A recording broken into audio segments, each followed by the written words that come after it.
नमस्कार। आइए अहोई अष्टमी के एक कथा सुना रही हूँ, आप लोग सुनिए। और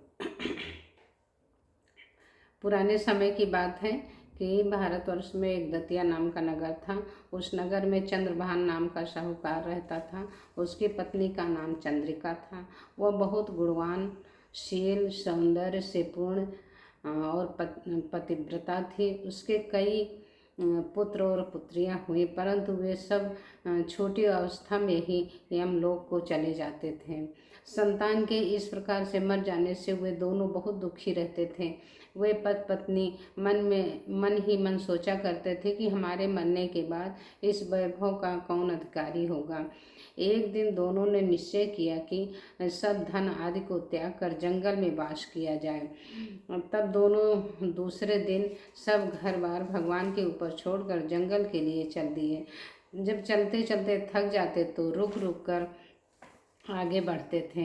इस प्रकार चलते चलते वे बद्रिका आश्रम के समीप एक शीतल कुंड पर पहुँचे। वहाँ पहुंचकर वे दोनों अन्न जल छोड़कर मरने के लिए बैठ गए। इस प्रकार बैठे बैठे उन्हें 7 दिन बीत गए। 7वें दिन आकाशवाणी हुई कि तुम लोग अपने प्राण मत त्यागो।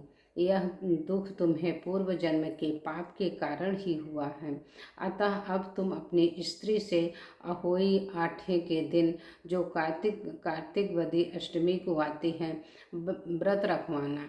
इस प्रकार के प्रभाव से अहोई नाम की देवी प्रसन्न होंगी और वह आपके पास आवेंगी। तब तुम उससे अपने अपने पुत्रों को दीर्घायु मांगना। व्रत के दिन रात्रि को तुम राधा कुंड में स्नान करना। इसके बाद चंद्रभान की पत्नी चंद्रिका ने बड़ी ही श्रद्धा से विधि विधान के अनुसार व्रत धारण किया। रात्रि को वे दोनों पति पत्नी राधा कुंड में स्नान करने गए। जब साहूकार स्नान करके वापस आया तो उसे अहोई नाम की देवी ने दर्शन दिए और साहूकार से वर मांगने को कहा।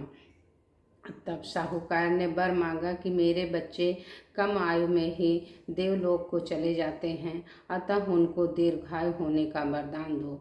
अहोई देवी ने कहा, ऐसा ही होगा। यह कहकर वह अहोई देवी अंतर्ध्यान हो गई। कुछ दिन बाद साहूकार के पुत्र हुआ, जो विद्वान, बलशाली, प्रतापी तथा आयुष्मान हुआ। अहोई माता की जय।